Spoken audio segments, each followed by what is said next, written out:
ये वो कंचकी प्रयोग है जो पहले ऋषि मुनि करते थे। क्या मतलब होता है कंचकी प्रयोग, होता ही क्या है?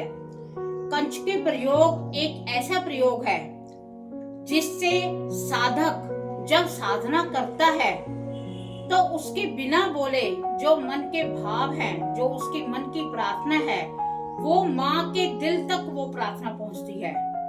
तो आपके बोलने से पहले माँ का हृदय उस बात को सुन लेता है, वो होता है कंचकी प्रयोग। तो आज की जो वीडियो का हमारा सारी की सारी जो हमारी साधना है वो कंचकी प्रयोग ही है। आप देखना, आपके कुछ कहने से पहले माँ भगवती आपको चमत्कार वाला आपको कहते हैं कि ऐसा फल देगी कि चमत्कारी। 7 मंत्र के बाद में आप जोड़े बनाते चले जाओगे इलायची के। जो आपने इलायची, आपके मन में भाव है उस भाव को आपने व्यक्त कर माँ को हाथ जोड़कर सिर झुकाकर प्रणाम करना है। कितने बार?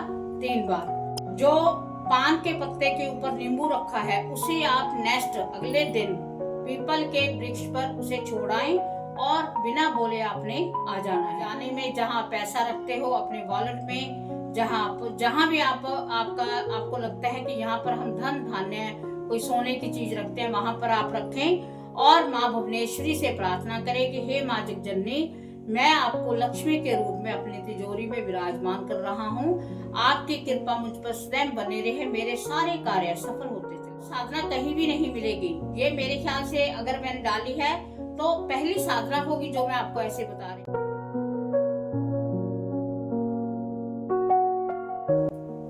जय माता दी। माँ का चौथा स्वरूप गुप्त नवरात्रि में जो माँ का चौथा स्वरूप है वो है माँ भुवनेश्वरी का। तो आज हम माँ भुवनेश्वरी की विशेष कृपा पाने के लिए कैसे उनकी पूजा करें और कैसे माँ से आशीर्वाद पाएं, इस विषय के बारे में ही बात करेंगे और उनकी साधना कैसे की जाए इसके बारे में हम चर्चा भी करेंगे और माँ का हम आशीर्वाद भी प्राप्त करेंगे। माँ भुवनेश्वरी आपकी हर इच्छा को पूरा करती हैं। माँ भुवनेश्वरी की अगर आप प्रार्थना करते हो उनसे, अगर आप उनकी पूजा करते हो, उनकी साधना करते हो, तो माँ जगदम्बा आपको अपना विशेष आशीर्वाद देती हैं। गुप्त नवरात्रों में हम सभी माँ की जो माँ के रूप है उनकी आराधना कर रहे हैं और माँ का सभी को आशीर्वाद मिल रहा है। और जो मैं आपको साधना बता रही हूँ, जो गुप्त नवरात्रों में देख रहे हैं फिर तो बहुत अच्छी बात है। आप चौथे दिन की साधना को इस प्रकार करें जैसे मैं बता रही हूँ। ये जो उपाय या पूजा है ये आपने रात को 12 बजे करनी है और आपका जो मुख है वो पूर्व दिशा की ओर होगा। और अगर आप इन नवरात्रों में चौथा नवरात्रा बीतने के बाद करते हो तो आप इन गुप्त नवरात्रों में अष्टमी या नवमी को करें। और अगर आप इसके बाद में भी देखते हो तो किसी भी शुक्ल पक्ष की अष्टमी या नवमी को इस पूजा को अगर आप करते हो तो आपका कोई भी कार्य जो बहुत बिगड़ा हुआ है, आपको समझ नहीं आता कि आप क्या करें, तो आप इस आराधना को, इस पूजा को, इस जैसे मैं आपको बता रही हूँ ऐसे आप करें, मंत्र का उच्चारण करें तो आप पर माँ की विशेष कृपा होगी। बशर्ते जैसे मैं बताती हूँ तो श्रद्धा होनी चाहिए, बिना श्रद्धा के कुछ भी संभव नहीं है। तो कैसे माँ की कृपा को हम प्राप्त करें, उसके लिए हमें क्या क्या सामग्री चाहिए। सामग्री कोई बहुत ज्यादा मोल भाव की नहीं होती। मैं जो भी उपाय बताती हूँ वो बड़ा सटीक और कम पैसे वाला उपाय बताती हूँ। सबसे पहले आपको छोटा सा एक लाल कपड़ा चाहिए। माँ भुवनेश्वरी का या तो यंत्र चाहिए या आपको उनका प्रारूप, उनका स्वरूप चाहिए, ठीक है। नहीं तो आप जंतर भी ले सकते हैं। इसके बाद में आपको 7 जोड़े इलायची के चाहिए। जोड़े में डबल करके 14 इलायची आपको चाहिए। इसके साथ आपको गुलाब की पंखड़ियां चाहिए, देसी कपूर चाहिए, एक बिल्कुल बेदाग आपको नींबू चाहिए, एक आपको पान का पत्ता चाहिए और गाय का देसी घी। रोज की पूजा हो रही है, वो घी हमारे घर में अवेलेबल ही होता है। नहीं तो आप बाजार से ला सकते हो, एक डिब्बा ले आओ, सभी जो माता रानी की आराधना है वो हो जाती है। और गाय का जब हम घी घर में जलाते हैं तो उससे बहुत हमारा सबसे प्रथम तो जो वास्तु दोष होता है वो दूर हो जाता है। और माँ भगवती ने तो प्रसन्न होना ही होना है। जहाँ से दोष दूर होते हैं वहां माँ का अपने आप आशीर्वाद बन जाता है। तो ये बड़ी नॉर्मल सी चीजें हैं, ये आपने लेकर आनी है। और रात को 12 बजे से 3 बजे तक का ये उपाय है। आप कोशिश करो आप इसी समय में करो। और अगर आप नवरात्रों के बाद में कर रहे हो तो कम से कम इसे या तो शुक्रवार या अष्टमी नवमी को मैंने बताया है, कम से कम ये प्रयोग आपको 3 बार करना ही पड़ेगा। और आप देखना, आपका कोई भी विकट कार्य है, आपका अधूरा कार्य है कि आपका कोई कार्य है वो अधूरा ही रह जाता है, उस कार्य को माँ भुवनेश्वरी आप पर विशेष कृपा देकर पूर्ण करेंगी। अब आपने पूजा आपने कैसे करनी है, आपने कौन से वस्त्र पहनने हैं, किस वस्त्र के पहनने से माँ भुवनेश्वरी आप पर अति प्रसन्न होंगी, तो चलो अब इसके बारे में हम बात करते हैं।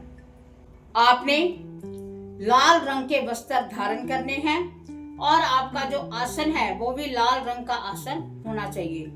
जो माला है वो स्फटिक की या फिर रुद्राक्ष की, मैं वैसे आपको पर्सनली सभी को कहना चाहूंगी कि एक स्फटिक की माला आप अवश्य ले आएं, क्योंकि माँ की साधना अगर हम स्फटिक की माला से करते हैं तो माँ जगदम्बा अति प्रसन्न होती हैं। वो अपनी कृपा के साथ साथ हमें धन की भी, हमारा जो धन का आगमन है वो भी आगमन हमारा सुलभ हो जाता है। तो आपने सर्वप्रथम अपने ऊपर थोड़ा सा गंगा जल छींटा मारकर आपने 3 बार गायत्री मंत्र बोलना है। साथ में आपने राइट हैंड में थोड़ा सा गंगा जल लेना है और ओम भूर्भुवः स्वः श्रीतर्वरेण्यं भर्गो देवस्य धीमहि धियो यो नः प्रचोदयात् ऐसे बोलकर आपने 3 बार अपने ऊपर पानी को छिड़कना है, कवच बन जाएगा वो आपका। और अगर आपने किसी आपने गुरु का नाम लिया हुआ है तो उनका नाम अवश्य लें। अगर आपने किसी गुरु का आपने सानिध्य में नहीं है तो भगवान शिव का, गुरु गोरखनाथ जी का, किसी का भी नाम लेकर उनसे प्रार्थना करके आपने इस साधना को शुरू कर लेना है। और सबसे प्रथम आपने गणपति जी का नाम लेकर उनके चाहे 1 बार, 5 बार, 7 बार नाम लेकर उनसे प्रार्थना करनी है कि हे गणपति भगवान, मेरी जो साधना है ये निर्विघ्न पूरी हो। सबसे बड़ी बात ध्यान रखना कि जब तक माँ का आशीर्वाद आपके ऊपर नहीं होगा तब तक ये साधना भी आप नहीं कर सकोगे। जो साधना कर रहा है तो आप इस बात को बिल्कुल सही जानना कि आपके ऊपर माँ की विशेष कृपा है जो आपसे वो अपनी साधना करवा रही हैं। तो आपने दीपक जगाना है, जो अब मैंने आपको बताया है, देसी घी का दीपक जगाकर माँ के समक्ष आपने जो पान का पत्ता है उसे रख देना है। उसके ऊपर जो नींबू है, जो आपने बेदाग नींबू लिया है वो आपने रख देना है। और माँ का जो यंत्र है, पहले आपने छोटा लाल कपड़ा मैंने जो बताया है उस लाल कपड़े को बिछाकर उस यंत्र को, यहाँ जो प्रारूप आप या स्वरूप ले रहे हो उसको विराजमान करके उसके बाद में आपने दीपक जगाना है। उसके बाद में आपने पान का पत्ता रख के एक नींबू रखना है और आपने जो यंत्र स्थापित किया है उसके चारों ओर आपने लाल जो पंखुड़ियां हैं गुलाब की ली हैं, कुछ आपने गुलाब की पंखुड़ियां लेनी है, उसे आपने उसके आगे पूरा उसे कवर कर देना है, मतलब सजा देना है। फिर आपने उसके बाद में माँ से आराधना करनी है कि हे माँ, आपका बहुत बड़ा धन्यवाद कि मैं आपकी आराधना कर रही हूँ। अब मैं आपके मंत्र का उच्चारण करने लगी हूँ। मेरा ये कार्य है जो बहुत विकट स्थिति में मैं फंसी हुई हूँ, या ये कार्य है जो उलझा हुआ है। अगर आपका कोई कार्य नहीं उलझा तो आपने माँ की कृपा के लिए कि माँ मैं आपकी कृपा चाहता हूँ या चाहती हूँ, उसके लिए मैं आपका आराधना कर रहा हूँ। इस आराधना से आप प्रसन्न होकर मेरे को आशीर्वाद दें। तो फिर आपने एक मंत्र बोलना है। वो मंत्र मैं आपको बता रही हूँ कि आपने मंत्र को कैसे बोलना है। मंत्र को शुद्ध भाव से बोलना है और उसको जल्दी नहीं करना, धीरे धीरे बड़े आराम से 108 बार आपका वो जाप होगा। तो मंत्र नोट करें। मंत्र कौन सा है? ओम ऐं ह्रीं श्रीं भुवनेश्वराय मम कार्य पूरे पूरे स्वाहा। इस मंत्र को आपने 108 बार बोलना है। और जब आप मंत्र शुरू करोगे, जैसे आपने शुरू किया तो आपने एक इलायची अपने सामने रख ली। जब वही मंत्र 7 बार हो गया फिर आपने दूसरी इलायची का उसके साथ जोड़ा बना दिया। फिर आपने एक इलायची फिर उठा ली, फिर जब आपका 7 बार हो गया फिर उसने का जोड़ा बना दिया। समझ आ गया कि हर 7 मंत्र के बाद में आप जोड़े बनाते चले जाओगे इलायची के, जो आपने इलायची ली हैं। उसके बाद में आपका जब ये सारा मंत्र संपूर्ण हो गया, फिर आपने क्षमा याचना करनी है कि हे माँ भुवनेश्वरी, आप ऐसी देवी हैं जिनके लिए कोई भी कार्य असाध्य नहीं है। मैं आपका बच्चा हूँ, मैंने जैसे भी आपका मंत्रहीन क्रियाहीन भक्ति की है, उस भक्ति को वैसे ही स्वीकार करें। मेरे इस कार्य को आप संपूर्ण करें, आपके आगे कोई भी कार्य असंभव नहीं है। हे जगजननी, आप मुझ पर प्रसन्न हो, आपका साक्षात आशीर्वाद मेरे ऊपर बना रहे। मैं ये महसूस कर रही हूँ, ये महसूस कर रहा हूँ कि आप मुझे आशीर्वाद दे रहे हैं। जो भी आपके मन में भाव है, उस भाव को आपने व्यक्त कर माँ को हाथ जोड़कर सिर झुकाकर प्रणाम करना है। कितने बार? 3 बार। उसके बाद में आपने क्या करना है, जो पान के पत्ते के ऊपर नींबू रखा है उसे आप नेक्स्ट अगले दिन पीपल के वृक्ष पर उसे छोड़ाएं और बिना बोले आपने आ जाना है। जो गुलाब की पत्तियां हैं, उन पत्तियों को उठाकर अपने खजाने में, जहां पैसा रखते हो, अपने वॉलेट में, जहां भी आपको लगता है कि यहाँ पर हम धन धान्य कोई सोने की चीज रखते हैं, वहां पर आप रखें और माँ भुवनेश्वरी से प्रार्थना करें कि हे माँ जगजननी, मैं आपको लक्ष्मी के रूप में अपनी तिजोरी में विराजमान कर रहा हूँ।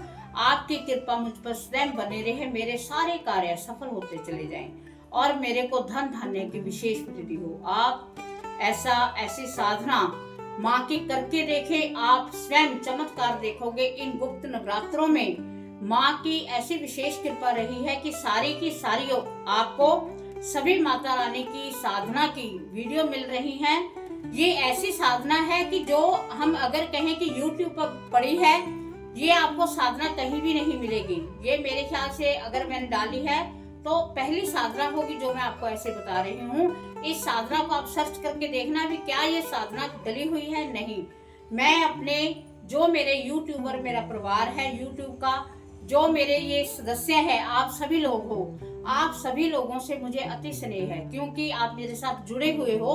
आप मेरा वो परिवार हो भी। अगर आपको किसी चीज का फल मिलेगा, आप मुझे कमेंट करोगे, आप मुझे मैसेज करोगे, तो मुझे उससे अति प्रसन्नता होगी। और माँ की कृपा आपके साथ साथ आपको तो मिलेगी ही मिलेगी। जिसको इसका लाभ होगा उससे मुझे भी माँ का आशीर्वाद मिलेगा। तो यही कारण है कि मैं आपको बड़ी सटीक और बड़े ऐसे उपाय बताती हूँ, ऐसी साधना बताती हूँ कि माँ की कृपा आप पर बरसने लग जाए।